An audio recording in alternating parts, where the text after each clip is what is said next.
बिस्मिल्लाहिर्रहमानिर्रहीम। तो आज हम लेक्चर नंबर 13 स्टार्ट करने जा रहे हैं MDS 601 का ऑपरेशनल रिसर्च। तो इससे पहले हमने लेक्चर नंबर 12 तक देखा। 12 तक हमने क्या पढ़ा था? सबसे पहले हमने एक ग्राफ बनाना सीखा जिसको हम नेटवर्क बोल देते। ठीक है, जब हमें वो नेटवर्क बनाना आ गया, फिर उसके बाद हमने इसकी मुख्तलिफ कास्ट देखी थी कि इसके बाद हमारे पास टाइम एलोकेशन कैसे होता है, free float, independent float, total float, वो हमने देखी। उसके बाद सेकंड हमने इसका पोर्शन स्टार्ट किया जिसमें हम मुख्तलिफ चीज़ को देख रहे हैं। तो इसमें हमने पिछले लेक्चर नंबर 12 में मॉडल नंबर 1 पढ़ा था, जो कि हमारे पास था purchasing model with no shortage. ठीक है, तो पहले इसको थोड़ा सा रिपीट कर लेते हैं, तभी इसकी समझ आएगी। तो ये हमारे पास विल्सन मॉडल था, purchasing model with no shortage. तो इसमें हम क्या करते थे, हम चीज़ों को परचेज़ करते थे, परचेज़ करने के बाद उनको आगे बेचते थे। और इसमें हमारे पास मेन चीज़ क्या थी कि हमारे पास शॉर्टेज नहीं होती थी। यहाँ पे आप ग्राफ देखिए, हम यहाँ से परचेज़ करते थे, हमारे पास इतना ये हमारे पास स्टॉक की लाइन थी और ये हमारे पास चीज़ें बेचने की लाइन थी। ठीक है, तो जैसे हम टाइम गुजरने के साथ हम इसको बेचते जाते थे चीज़ों को, और जहाँ पे आके हमारे पास ये हमारे पास स्टॉक ख़त्म हो जाता था, फिर हम नए स्टॉक मंगा लेते थे और हमारे पास ग्राफ यहाँ पे आ जाता था, फिर हम बेचना शुरू कर देते थे, और जैसे ही ग्राफ 0 पे आता था फिर हम नए स्टॉक मंगा लेते थे। इन केस में हमारे पास शॉर्टेज अलाउ नहीं थी, शॉर्टेज हमारे पास नहीं होती थी और हमारा प्रोसेस ऐसे ही चलता रहता था। इसमें हमारे पास क्वांटिटी इक्वल थी। हमारे पास जो स्टॉक था, स्टॉक को हम IM बोलते हैं, यानी इन्वेंट्री स्टॉक। उसके बाद क्वांटिटी हमारे पास इक्वल क्यू होती है। ये हमारे पास टाइम होता है कि इस टाइम के दौरान हमने ये चीज़ बेचनी है। तो ये ग्राफ था हमारे पास purchasing model with no shortage. अब हम नेक्स्ट पढ़ेंगे परचेजिंग मॉडल विद शॉर्टेज। तो अब इस मॉडल में हमारे पास एक नई चीज़ है कि हमारे पास अब शॉर्टेज भी मौजूद है। ठीक है, कि अब हो सकता है हमारे पास स्टॉक कुछ भी ना रहे, हम चीज़ें बेचते जा रहे हैं और एक टाइम आएगा कि हमारे पास वो चीज़ें ख़त्म हो जाएगी, उसके बाद हमारे पास स्टॉक नहीं रहेगा।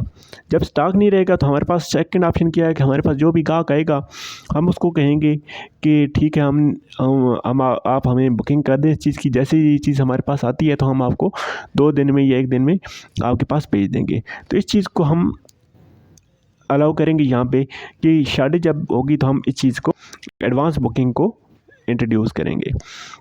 तो अब यहाँ पे सबसे पहले ग्राफ को नोट करें। ग्राफ हमारे पास ये कैसे बन रहा है, ये हमारे पास टाइम वाली लाइन है कि टाइम ऐसे गुजर है। ठीक है, ये हमारे पास स्टॉक वाली लाइन है। अब देखिए, सबसे पहले 0 टाइम पे अब हमारे पास यहाँ पे स्टॉक मौजूद है, इतना स्टॉक हमारे पास मौजूद है, तो हमने इसको बिजनेस स्टार्ट कर दिया। ठीक है, यहाँ तक जैसे ही हम पहुँचे इस लाइन तक, तो अब हमारे पास स्टॉक ख़त्म हो गया। ठीक है, स्टॉक ख़त्म हो गया है, लेकिन अभी कस्टमर आ रहे हैं। ठीक है, तो अब स्टॉक तो नहीं, अब हमने एडवांस बुकिंग स्टार्ट कर देनी है। एडवांस बुकिंग की क्या मतलब है कि हमारे पास जो स्टॉक है वो माइनस में चला जाएगा। ठीक है, ये कि ये वाला ग्राफ की लाइन हमारे पास नीचे आ जाएगी कि जैसे ही अब हमारे पास स्टॉक आएगा तो इतनी बुकिंग तो हमने पहले ही इसकी की हुई है, तो ये तो हमने देनी है, अब हमारे पास स्टॉक में नहीं आएगा। इसके अलावा बाकी जो चीज़ आएगी वो हमारे पास स्टॉक में आएगी। ठीक है, तो बाकी हमने नया माल मंगा लिया, हमारे पास स्टॉक यहाँ पे पहुँच चुका है, तो एक साइकिल कंप्लीट हो गया है। ठीक है, इस एक साइकिल के हमारे पास जो टाइम ड्यूरेशन लगती है इसको हम T बोलते हैं। ठीक है, इस पूरे प्रोसेस में जो टाइम लगता है इसको हम T बोलते हैं। ठीक है, ये यहाँ पे गिवन है। अब इस पूरे प्रोसेस के लिए हमें जितनी क्वांटिटी चाहिए होती है उसको हम Q बोलते हैं। ठीक है, ये यहाँ से लेके यहाँ तक जो हमारे पास क्वांटिटी है इसको हम Q बोलेंगे, ये यहाँ पे लिखा भी हुआ है। ठीक है, नेक्स्ट देखें, अब हमने फिर क्या करना है, फिर यहाँ से इसको बेचना शुरू कर देना है और यहाँ पे हमारे पास स्टॉक ख़त्म हो जाएगा। एडवांस बुकिंग हम शुरू करेंगे यहाँ से यहाँ तक, फिर यहाँ से स्टॉक मंगाएंगे और हमारे पास ये आ जाएगा। तो ये यानी कि साइकिल इस तरह हमारे पास चलता रहता है। तो इसमें एक तो क्वांटिटी यानी कि हमें कितनी क्वांटिटी चाहिए वो सेम है, और दूसरा हमारे पास टाइम सेम है कि टाइम उतना ही हमारे पास एक प्रोसेस के लिए T बोलेंगे और क्वांटिटी को Q बोलेंगे। इसमें कुछ चीज़ नई इन्वॉल्व हो रही हैं। अब यहाँ पे देखिए, अब हमारे पास स्टॉक कितना है, यानी कि स्टॉक अब हमारे पास ये वाला है। ठीक है, IM एक्चुअली यहाँ पे नहीं बल्कि IM यहाँ पे होना चाहिए था।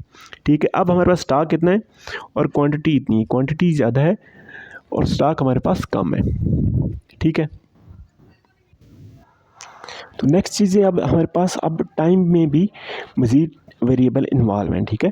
क्वांटिटी और स्टॉक का तो आपको समझ आ गया होगा कि अब हमारे पास स्टॉक कम है, क्वांटिटी हमें ज़्यादा चाहिए, ठीक है। क्वांटिटी अब हमारे पास ये वाली है, स्टॉक ये वाला है। स्टॉक हमारे पास कम हम रख सकते हैं क्योंकि हमारे पास हो सकता है जगह कम हो सकता है स्टॉक में हमारे पास ज़्यादा अखराजात आ रहे हो, तो मुख्तलिफ वजूहत हो सकती हैं, ठीक है, यानी शार्टेज हो सकती है। अब यहाँ पे जिस वक्त हमारे पास स्टॉक मौजूद था और जिस वक्त तक हमारे पास स्टॉक था और हम बेचते रहे उसको हम कहेंगे T1। यहाँ पे T2 लिखा हुआ है लेकिन एक्चुअली ये हमारे पास T1 है, ठीक है। कंप्लीट टाइम को हम T बोलेंगे और जिस वक्त तक हमने एडवांस बुकिंग की यानी कि यहाँ से लेके यहाँ तक ये थोड़ा सा जो टाइम था इसको हम बोलेंगे T2, ठीक है। अब हमारे पास कुछ वेरिएबल्स यहाँ पे इन्वॉल्व हो गए, T1, T2, IMQ। तो ये चीज़ आपको आई होप समझ आ गई होगी। नेक्स्ट चलते हैं, इसकी इक्वेशन हमारे पास क्या बनती है। तो सबसे पहले यहाँ पे बताया गया है कि टोटल कास्ट पर पीरियड के लिए हमारे पास कौन कौन सी चीज़ इन्वॉल्व है। चेन के आइटम के ऊपर जितनी कास्ट लगेगी, ऑर्डर के ऊपर, होल्डिंग कास्ट और शार्टेज कास्ट। ये सारी चीज़ें हमारे पास 4 किस्म की कास्ट हैं जो तमाम पूरे प्रोसेस के लिए हमें चाहिए, ठीक है। तो ये 4 किस्म की कास्ट हैं। 4 किस्म की कास्ट को जब हम कैलकुलेट करके ऐड करेंगे तो हमारे पास टोटल कास्ट आ जाएगी। सबसे पहले देखते हैं कि एटम कास्ट हमारे पास क्या आ जाएगी। तो एटम कास्ट पर पीरियड यानी कि एक वक्त के लिए हमारे पास एटम कास्ट कितनी होगी। तो जितने एटम पर एटम कास्ट होगी उसको हम C1 बोलते हैं। ये हम पहले पढ़ के आ चुके हैं। कितने एटम हो गए हमारे पास उस पीरियड में उसको हम Q बोलते हैं। तो ये हमारे पास एटम कास्ट पर पीरियड हमारे पास आ जाती है C1Q, जैसे कि हम पहले लिखते थे सेम वही चीज़ है। नेक्स्ट देखिए इसमें हमारे पास अब ऑर्डर कास्ट कितनी है। ऑर्डर कास्ट हमारे पास सेम वही C2 होगी, ठीक है, कि कितना हमने ऑर्डर करना है। तो यहाँ पे देखें लेट T1 हमारे पास वो टाइम है कि जिसमें हमारे पास स्टॉक मौजूद था और हम स्टॉक में से चीज़ें बेचते जा रहे थे, ठीक है। तो T1 हमारे पास वो वाला टाइम है और T2 हमारे पास शार्टी वाला टाइम है। नेक्स्ट देखें आगे हमारे पास लिखा हुआ है T1 divided by IM is equal to T divided by Q। हमारे पास ये वाला डायग्राम बन रही थी ना, IM ये वाला था इतना, Q इतना ज़्यादा था, ठीक है, T1 इतना था और T कंप्लीट हमारे पास ये वाला था। तो इसको हम लिख सकते हैं T1 डिवाइडेड बाई TM हमारे पास इक्वल जाएगा complete time divided by Q। तो ये वही इक्वेशन लिखी हुई है आप, ठीक है। तो यहाँ से हम T1 की हमारे पास वैल्यू आ गई है T मल्टीप्लाई बाई IM दूसरी साइड पर जाकर मल्टीप्लाई हो जाएगा डिवाइडेड बाई Q। और T हमारे पास कंप्लीट टाइम था ना, तो इसको हम लिख सकते हैं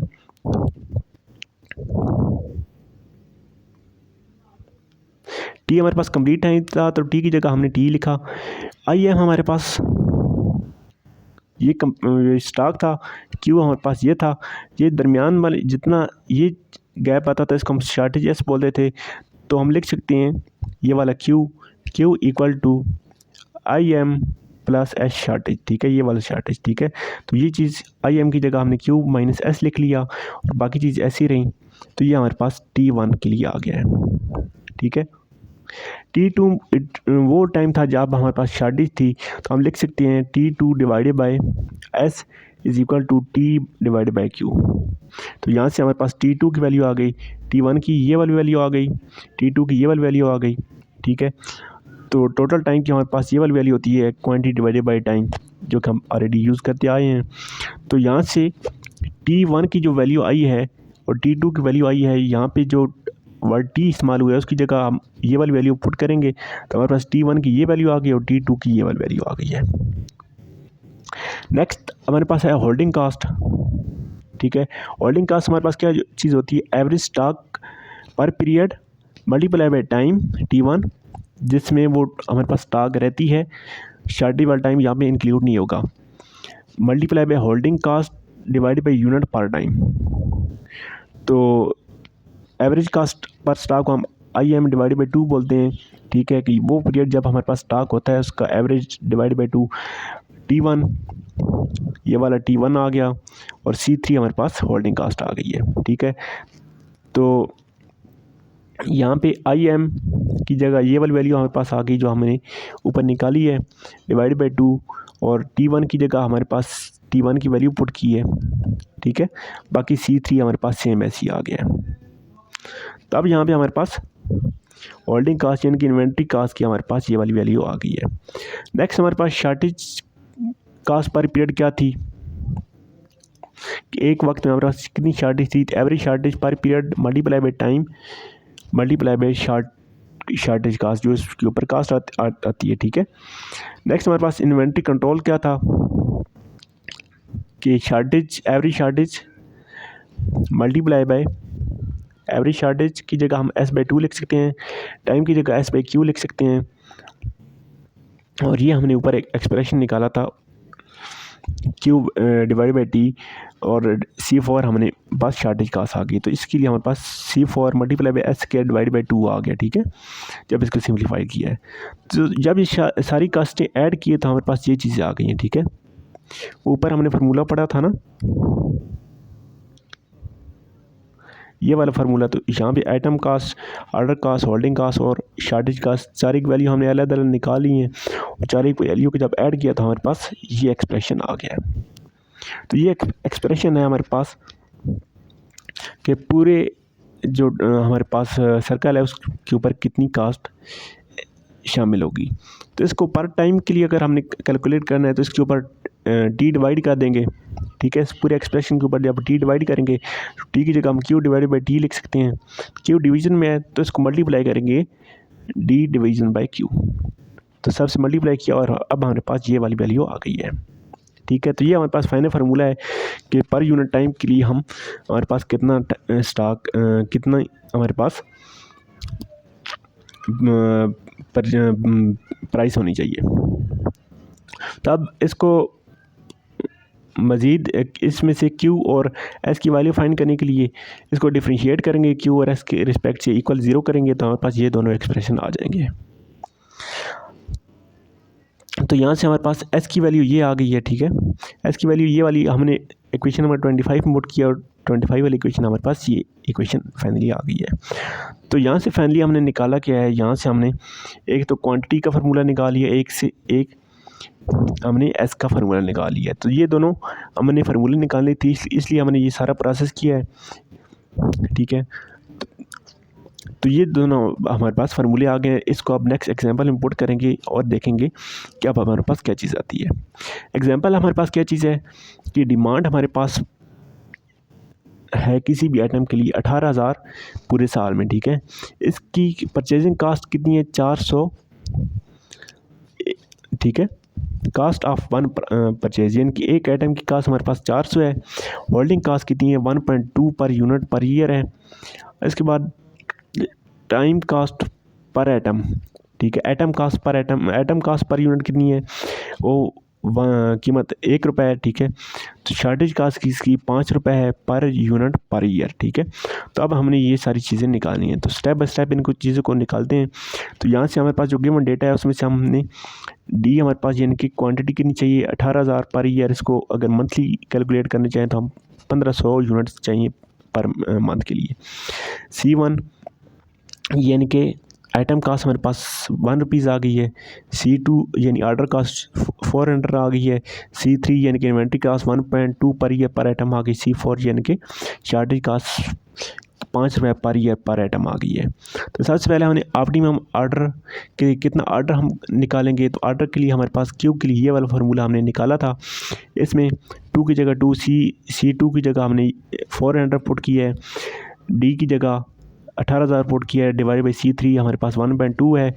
C3 प्लस C4 यानी कि 5 प्लस 1.2 6.2 आ गया, डिवाइड बाई C4 5। तो ये सारी वैल्यू पुट की है तो हमारे पास आंसर आ गया 3,857।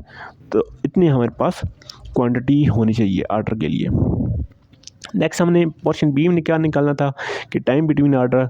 तो टाइम बिटवीन ऑर्डर हमारे पास ये वाला फार्मूला होता है, ठीक है, यानी कि T star equal Q divided by D, ठीक है। तो Q स्टार की वैल्यू अब हमारे पास कितनी आई थी, ये आई है। इसको D से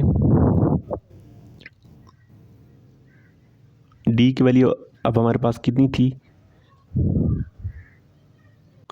1500, यानी कि 1500 इसकी हमारे पास वैल्यू थी पर मंथ। तो इसको डिवाइड किया था। अब हमने 2.57 मंथ के बाद ऑर्डर परचेज़ करना है। सी पोर्शन में हमारे पास क्या था कि number of order per year, एक साल में कितने ऑर्डर होंगे। तो इतने टाइम बाद जब हमने एक ऑर्डर करना है तो इसको 12 से डिवाइड करेंगे तो हमारे पास पूरे साल में हम इतने ऑर्डर रिप्लेस करेंगे। नेक्स्ट हमने क्या करना है, डी में ऑप्टिमम शॉर्टेज यानी कैसे मालूम करना है। तो इसके लिए हमने ये वाला फार्मूला ड्राइव किया था, तो इसमें वैल्यू पुट करेंगे तो हमारे पास ये वाला आंसर आ जाएगा। नेक्स्ट ई और एफ़ में क्या था, ई में था हमारे पास मैक्सिमम इन्वेंट्री की हम कितना स्टॉक कर सकते हैं, और एफ़ है हमारे पास टाइम कि उसको कितने टाइम के लिए हम स्टॉक करना है। तो इन्वेंट्री के लिए हमारे पास ये वाला फार्मूला होता है, इसमें वैल्यू पुट की, ये आंसर आ गया। तो एफ है हमारे पास कि इन्वेंट्री के लिए कितना टाइम होगा, तो इसको मैक्सिमम इन्वेंट्री ये जो हमारे पास आएगी इतना मैक्सिमम स्टॉक कर सकते हैं, डिवाइडेड बाय हमारे पास कितने होंगे, पर मंथ में हमारे पास 1500 आइटम होंगे। इसको डिवाइड किया तो पर मंथ हमारे पास यानी कि हम जो इन्वेंट्री स्टॉक करेंगे वो 2.07 मंथ होगी। नेक्स्ट हमने जी पार्ट में क्या मालूम फाइंड करना था, जी पार्ट में हमने ऑप्टिमम एनुअल कास्ट मालूम करनी थी। तो उसके लिए हमने होल्डिंग कास्ट को फाइंड नहीं किया था, होल्डिंग कास्ट फाइंड कर ली है। उसके बाद शॉर्टेज कास्ट हमने फाइंड कर ली है, शॉर्टेज और होल्डिंग के फार्मूले से। इन्वेंट्री कंट्रोल, तो उसके लिए हमारे ये चारों वैल्यू पुट कर दी हैं, ठीक है। ये हमारे पास आई थी पर आइटम कास्ट पर ईयर, ठीक है। तो उसके बाद हमने ये ऑर्डर कास्ट थी, तो ये हमारे पास इन्वेंट्री की कास्ट और शॉर्टेज कास्ट ये सारी हमने कैलकुलेट कर ली है, तो हमारे पास ये वाली कास्ट आ गई है, ठीक है। तो यहाँ तक लेक्चर नंबर 13 था। लेक्चर आई होप आपको समझ आई होगी। ये कुछ फार्मूलेज़ हैं, इन फार्मूलेज़ को आपने याद लाजमी करना है, क्योंकि इस किस्म का एक सवाल आएगा आपके पेपर में कि आप ये चीज़ फाइंड करें। सारा इतना बड़ा सवाल तो नहीं आता, लेकिन एक चीज़ आती है कि आपने ये चीज़ फाइंड करनी है, तो आपको फार्मूलेज पता होने चाहिए। ये फार्मूले आप याद कर सकते हैं जो हमने ड्राइव किए हैं। बाकी इनका ड्राइव करना इतना ज़्यादा ज़रूरी नहीं है, जो हमने यहाँ पे ड्राइव किया है इसका ड्राइव करना इतना ज़्यादा इंपॉर्टेंट नहीं है। बस आप फार्मूले नोट कर लें, इनकी मदद से आप कैलकुलेशन कर सकते हैं।